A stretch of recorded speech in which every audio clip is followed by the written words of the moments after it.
The life of God's righteous servant of Isaiah 53, chapter 3, gunshot. Shortly after I recovered from my knee injury, I moved to Fort Lauderdale, Florida. I was not happy about it at all. It turned out to be a lot of fun. I made some great friends and celebrated my 13th birthday. My only injury in Florida was having my front teeth shattered and knocked out, requiring caps, which was more of an ordeal than I would have imagined. We returned to West University in Houston after 2 years. My mom was not doing well at all, and it was getting close to her second suicide attempt.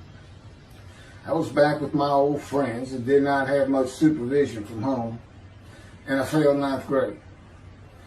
I made my own decisions, and I rarely listened to others. After being set back a year at junior high school, I made a few new friends, which led to my next serious injury. My best friend was a Spanish Italian whose father was from Sicily.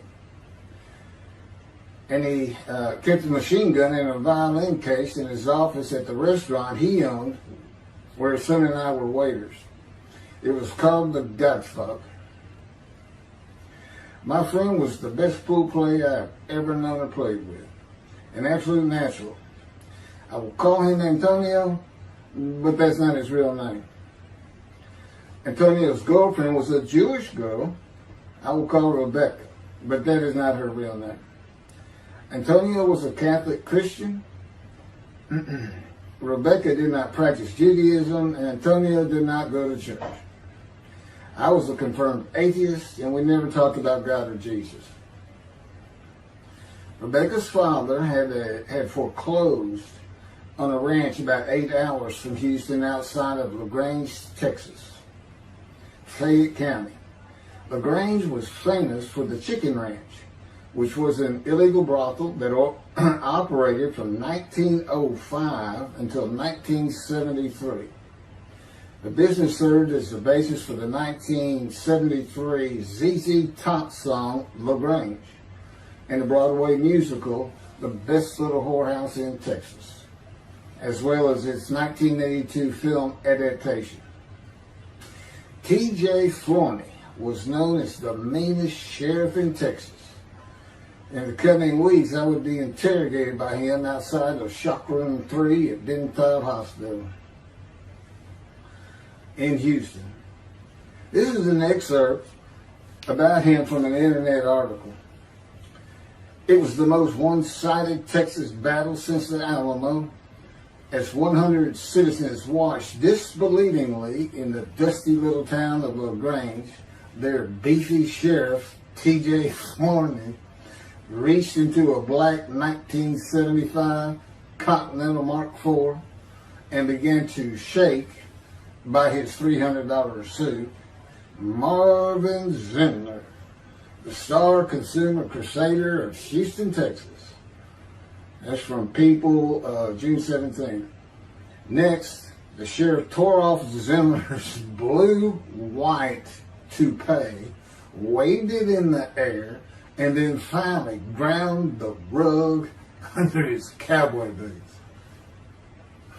Behind Flourney's fury was the fact that on Zindler's last assignment in LaGrange 18 months before, he had filmed an expose which resulted in the closing of a critical part of the local economy, the Chicken Ranch, a legendary body house.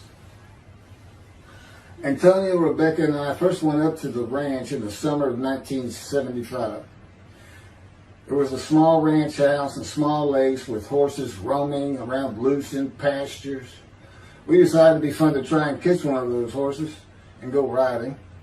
The next time we went to the ranch house was in Rebecca's father's Mercedes-Benz, two-door convertible Mercedes-Benz. I sat on the hood of that Benz with a lariat while she tore through fields trying to run down a horse for me to rope. The horses could turn too fast, and we never got close enough for me to rope one. What we could and did do on the next trip was bring guns.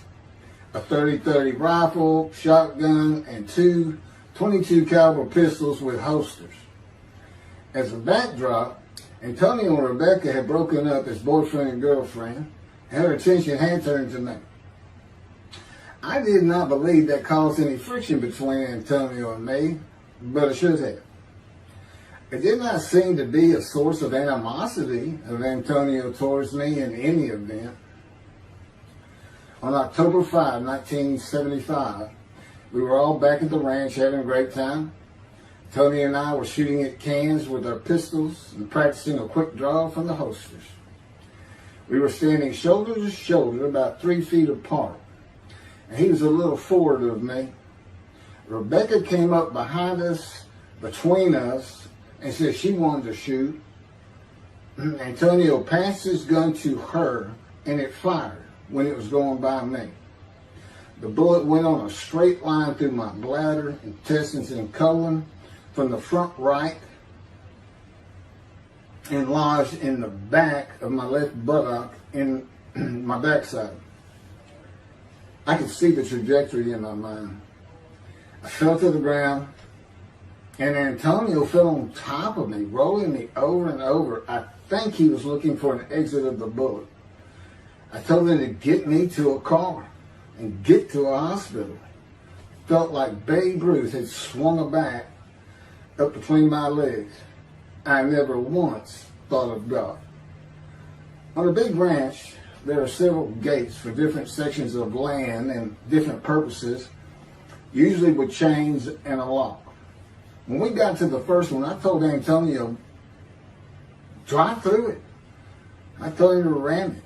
I knew I was dying, and all I could think of was, you have got to hurry. I didn't panic, but I had never been so afraid and had never felt fear like that again to this day.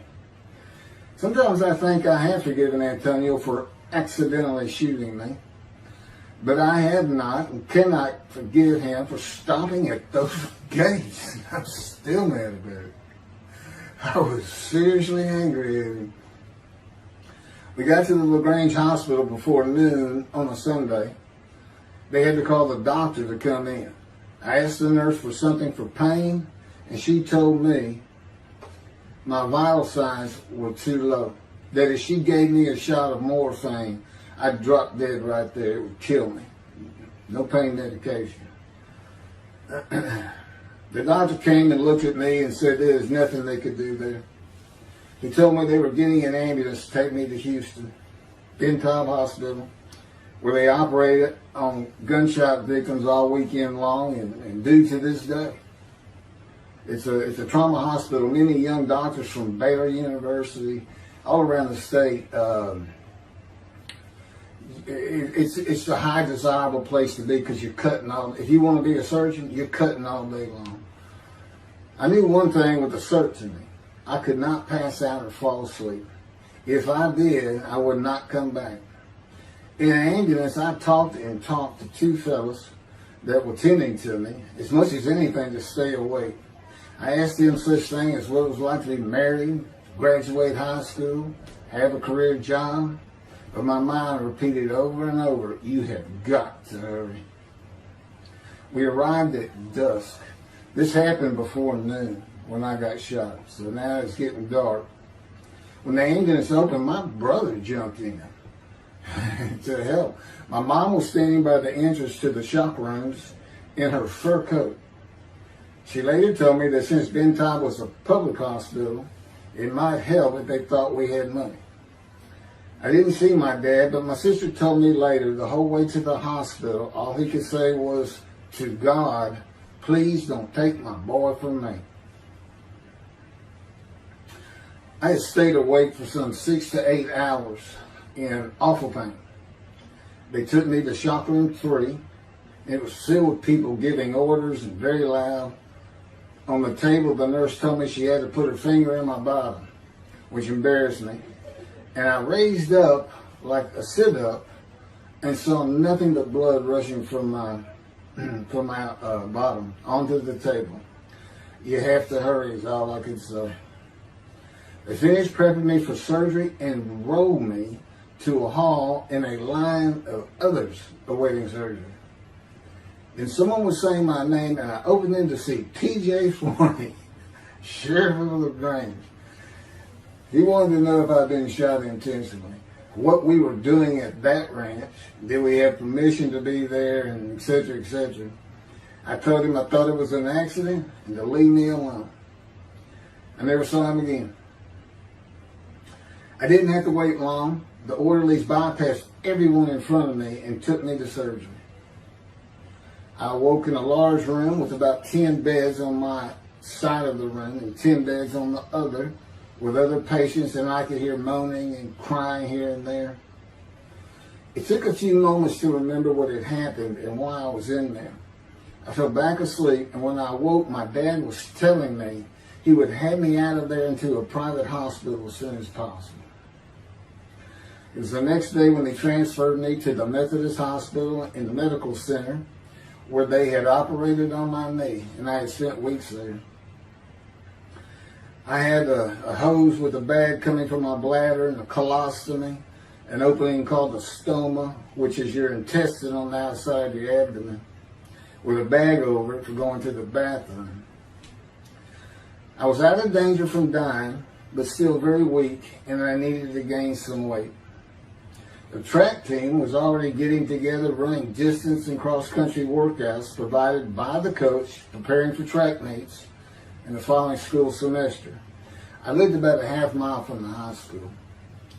The day I got home, I walked to look at the track. It did not seem possible I could get back in shape. I was afraid to cross the roads to the school. I could not even trot to get out of the way if a car came my way. My insides felt like jelly, and I had been warned that too much physical exertion in the first 10 days could cause a stomal hernia and my intestines to start extending from my body. I was homeschooled for the rest of the semester by a private volunteer tutor, and passed classes I probably would have failed. The beauty of that gunshot was that it changed me. I was never going to graduate high school, having failed so many classes. So I set up night school classes for the next and my last semester of high school. I was 18, soon to be 19, and a senior.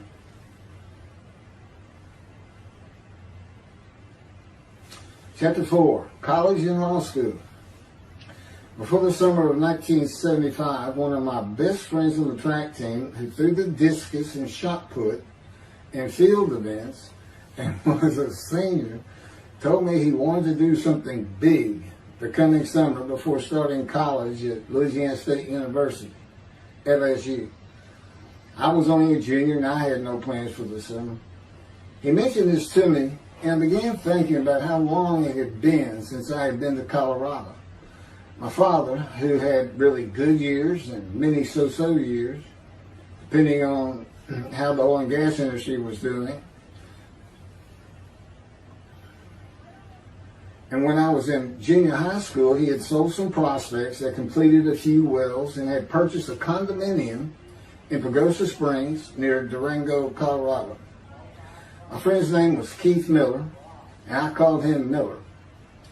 He had given me the name of Say Babe.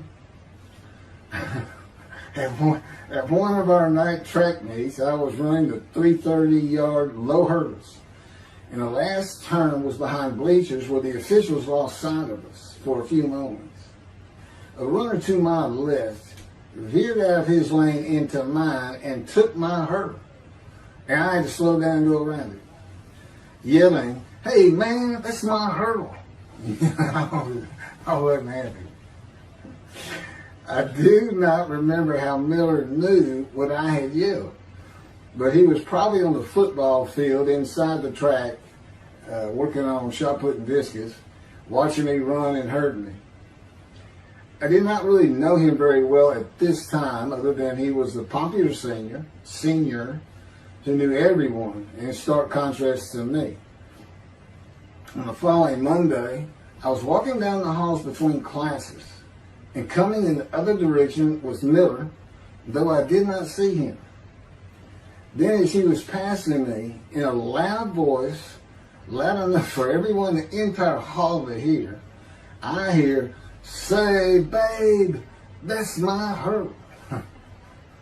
Hence, say, babe. That began a really good and fun friendship, and I got to know the class I should have been in if I had not failed ninth grade. And because I was Miller's friend, I was immediately accepted by anyone he introduced me to. I found out about 40 years later on Facebook. I looked him up and we friended that he's Jewish, and particularly because of his brother. He's got an older brother, and they look just alike. Live up in Oregon. But I did not know that. It's not something we ever talked about. Just didn't think about it. I'm sure he wasn't observant at the time. I told Miller about my dad's condo and suggested we plan a trip up there, backpacking the Womanichi wilderness of the San Juan National Forest. I had hiked there while in junior high school with a friend and his little brother. I had a driver's license in my second year in the ninth grade. The prominent 13,000 foot peak is 10.7 miles from the town of Silverton, which began as a silver mining camp in 1873, and that is where I plan to take Miller.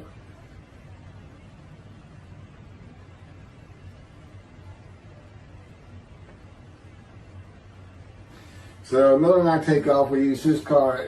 As I said, he was getting ready to graduate, and his dad had bought him a Toyota. I can't remember the name right now. My dad's condo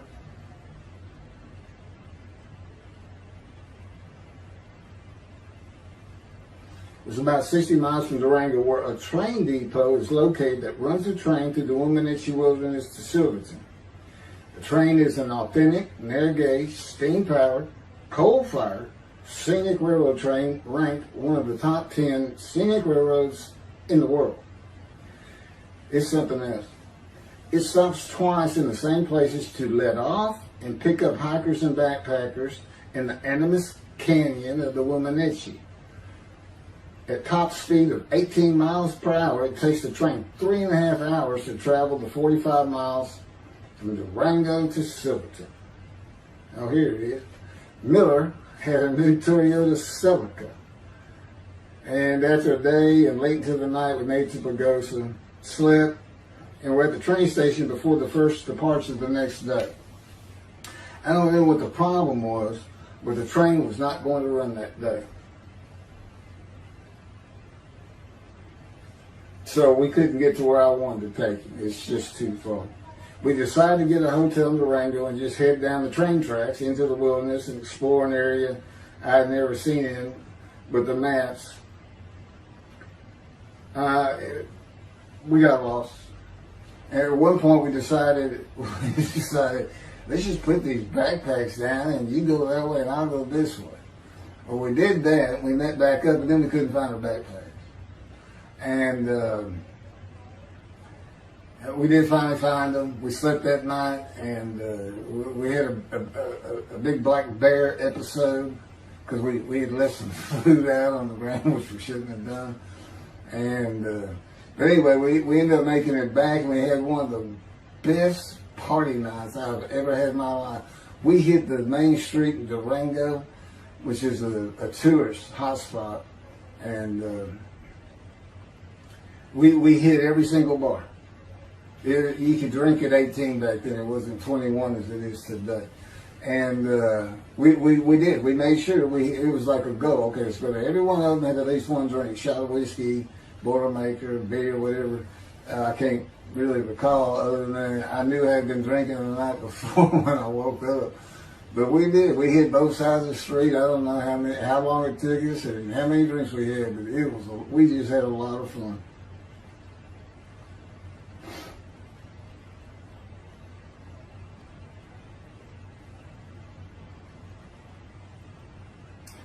Okay, I'll be coming to chapter, I guess it's 4. I don't know. I thought I was coming up to the cancer story, but this is different. This is getting into alterations while at school.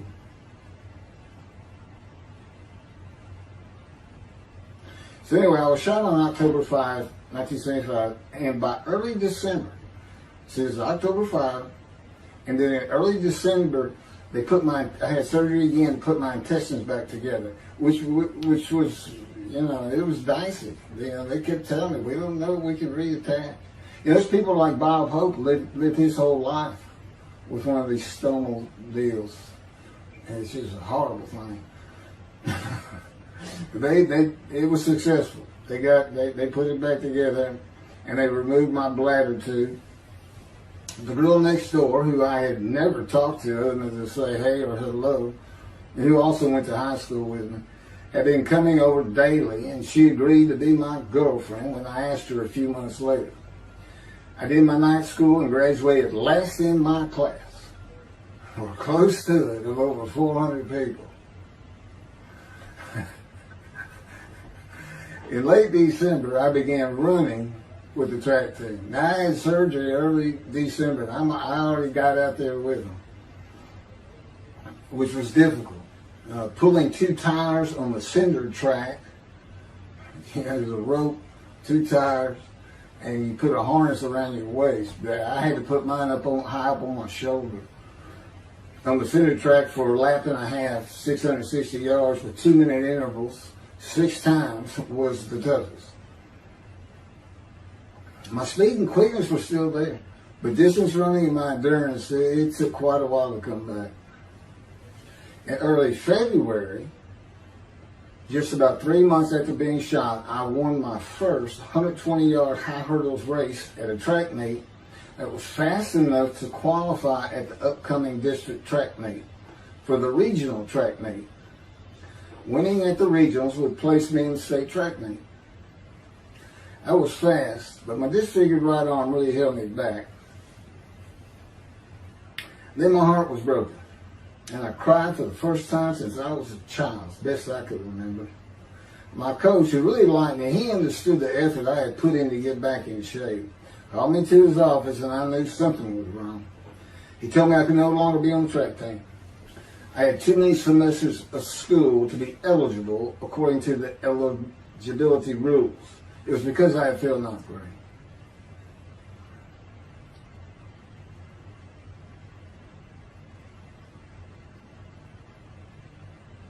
And of course, I had no one to blame but myself. Skipping school all the time, just not trying or caring about learning was why I failed. I was not lacking in intelligence and common sense, as many people thought of me. I could and often did read a complete science fiction paperback book during the school day. One day. I get them from my brother. I just sat in the back of each class and read my book, and the teachers always left me alone. I also was suspended from school a couple of times for fighting. First fight was in the gym in the bleachers with the principal on the floor telling us the do's and don'ts for the second semester of the 10th grade. This is 2 years before I was shot. I found out he already knew me by name, and I had never talked to him. The second fight was with the same guy, but this time we took it across the street from the school. He had about 10 of his friends, and I, being pretty much a loner, I had none. They were African American, bused into school from neighborhoods far away. And I just didn't understand them, or know why they even talked to me with words I did not get, like word, or say, man, can I hold $1?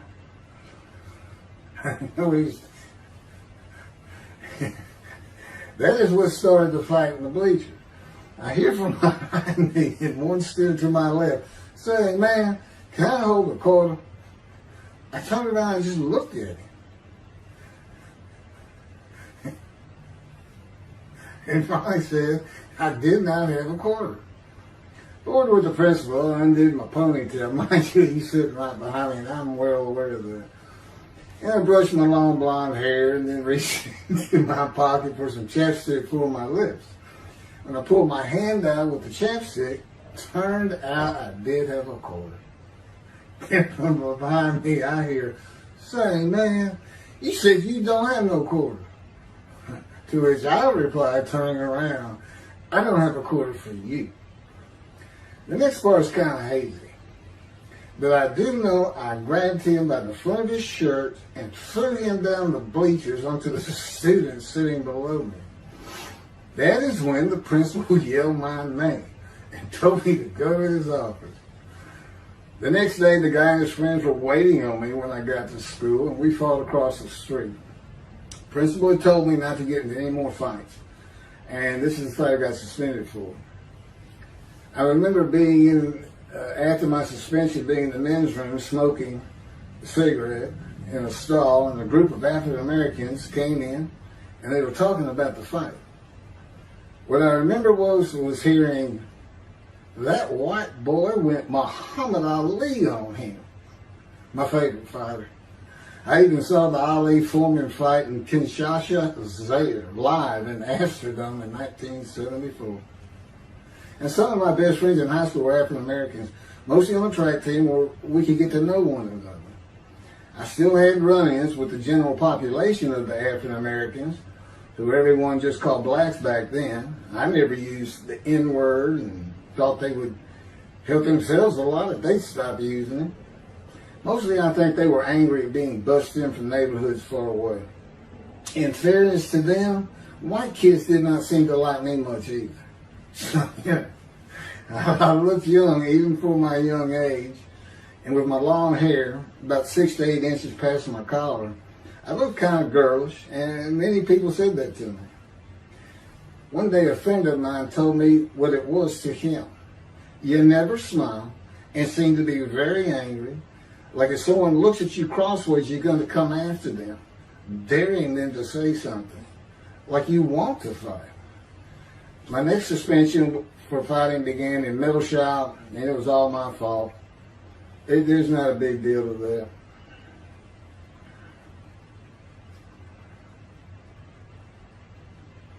The last fight I was ever in came right before I was gunshot at the ranch. The accident really changed me and the way I looked at life. I never got in another fight after I got shot. It took some of the fire out of me. My longtime friend from junior high school and I were at Memorial Park at night and walked down a train track that ran through the woods, away from the streets and recreation areas. We went to the center of a long railroad trestle bridge that ran over a bayou to wait for a train to round the corner from either direction on a single track. When a train would round the corner, we had to run and jump off the trestle after clearing the bayou. We were drinking beer. As we were sitting, we started talking about the price of gas that was 44 cents a gallon in 1975. Anyway, the trains weren't running. We got up to leave, and as we're walking down the steps, he said something about my father and about how to find oil and gas. And I turned around and just hit him with everything I had, with my right arm. And I realized, what a stupid thing to do. I called him the Big Sweet. He's huge Norwegian. His hair was white and long and longer than mine. His hand was the size.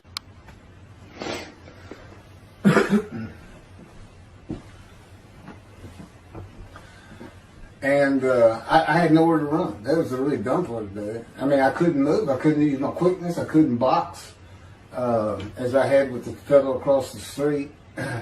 And he just took one big swing. He's very athletic. Coaches all wanted him on the high school team, but he didn't want to. Football team. And but anyway, he hit me just one time. That was the whole fight. It was just 2 hits. My measly hit with my right arm. I let it fast, and I hit him where I wanted to hit him. Well, I say that. I didn't even think about it. But he just about knocked me senseless. I mean, I saw red. And so anyway, that was it for our friendship. We just, although after I got shot, he and I got back together a little bit. But by that time, I had met Denise next door, and and I wasn't going to be going out drinking beer at the trestle anymore. It was going to get serious, and that's when I set up my night classes and everything. The big sweet.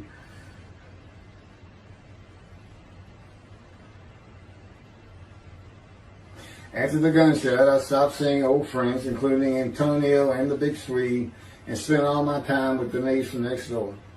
I knew I wanted to be someone who succeeded in life. My dad always told me when he was angry with me that with my smart mouth, I was never going to be anything but a ditch digger or a lawyer.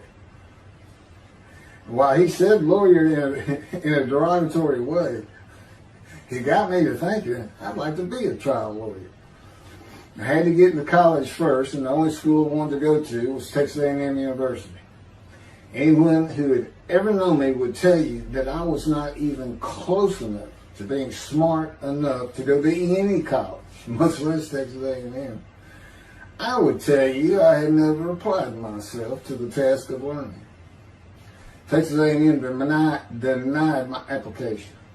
I called them and pleaded and argued, and finally admissions said that if I came for the summer semester of 4 classes and maintained a B average with no fails, they'd let me in. I did it, barely. I almost failed calculus and got a D.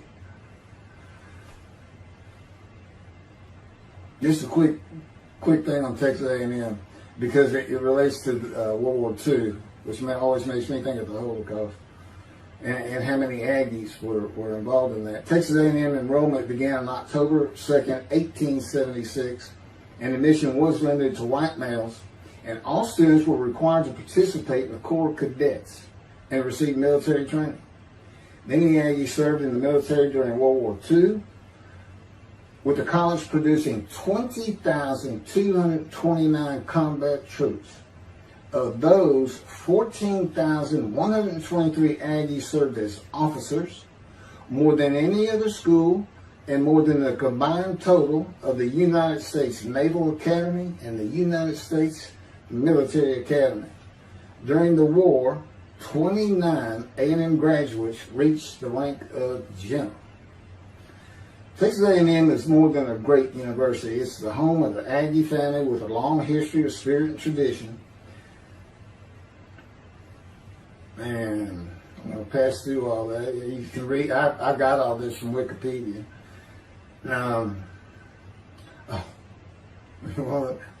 Like Notre Dame, it's a school full of tradition, especially notable at football games and in campus life, drinking beer at the Dixie Chicken. I had a good friend in what is now the Volunteer Corps of Cadets, and we've been shooting pool and drinking beer all night on the weekend, and finally left sometime after midnight. I walked my friend back to the quad, Corps Cadet Quad, a large open area where people could gather, surrounded on 4 sides by dorms for cadets only. And I dropped him off at his room. Before he shut the door, he looked at me, and not for the first time, said, "Want to race?" He's fast. We used to race many times. I said, "Yeah." Of course, we were pretty much, we've had a lot of it. I said, "Yes." And he went to the end of the hall and took off at the other end of the hall. He was fast, but I was pulling away with just a few yards to go and hit the wall before I could stop and busted my chin open. Blood's pouring out everywhere. People opening doors. Look, that's what the little guy did to the tall guy. Taller guy. I also sprained my ankle. These are my injuries at Texas A&M. I also sprained an ankle so severely playing basketball with football players that I was in a cast for 6 weeks. Those were my only injuries in the 3 years at A&M. It was the gunshot that changed me, everything in my life. I married Denise when I graduated from A&M in '79, just 3 years after graduating high school. I went through in 3 straight years. Because I had those hours from the first summer, I just went ahead and went the next summer too. And I got out of, and the average for most A&M students is 5 years. But I went through in 3. And of course that meant I never dropped a class, which also meant I had a low GPA, grade point average. And I didn't realize how important that was for admission to law school. I was denied admission from every school across the nation I thought I could get into. I do not know how my dad knew about South Texas College of Law in downtown Houston, but he made some inquiries and found out the dean was a graduate of Texas A&M. And we're known for helping each other. We set up an appointment with the dean. I told him of my rather intense home life and wayward ways, and that the A&M had given me a chance to prove myself as a capable student. You know, he hemmed and hawed, looked around the ceiling, and gave me the same opportunity A&M had. 4 summer classes, D average, no fails. I did it. I was terrible at chemistry and math, but it turns out I had good reading and comprehension. It's probably from reading all those science fiction books in school. I graduated in '82, and I did great on the bar examination. Keith Ellis McCarty, attorney at law. Who would have believed it? Which reminds me of verse 1 of Isaiah 53. Who can believe what we have heard? And that's what any of my friends would say about me getting out of law school. Much less what's happening today. You go find somebody that knew me in high school, they say, who? Oh, that can't be true. Get out of here. I know him. Forget about it. Chapter 5. 27-year headache. I'm going to pick up with that on another video. And then that'll be it. Some general comments. 5 and 6. I'm not sure what 6 is. Yeah, 27-year headache.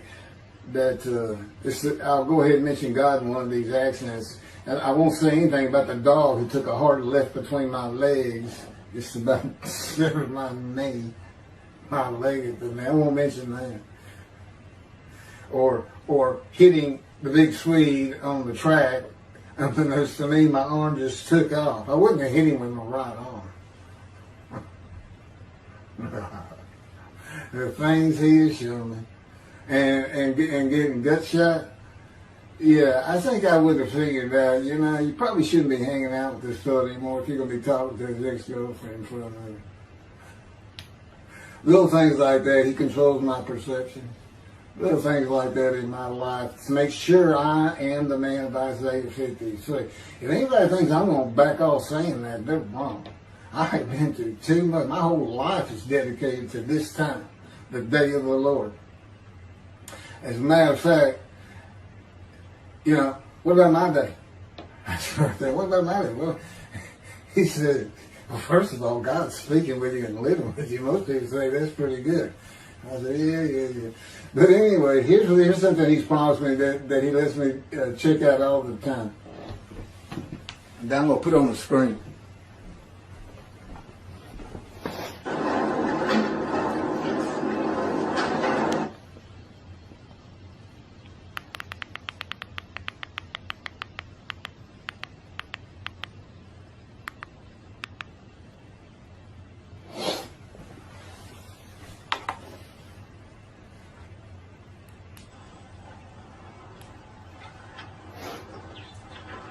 The Radiant GP Cycles, Shorties, Slip-Ons, Code Startup.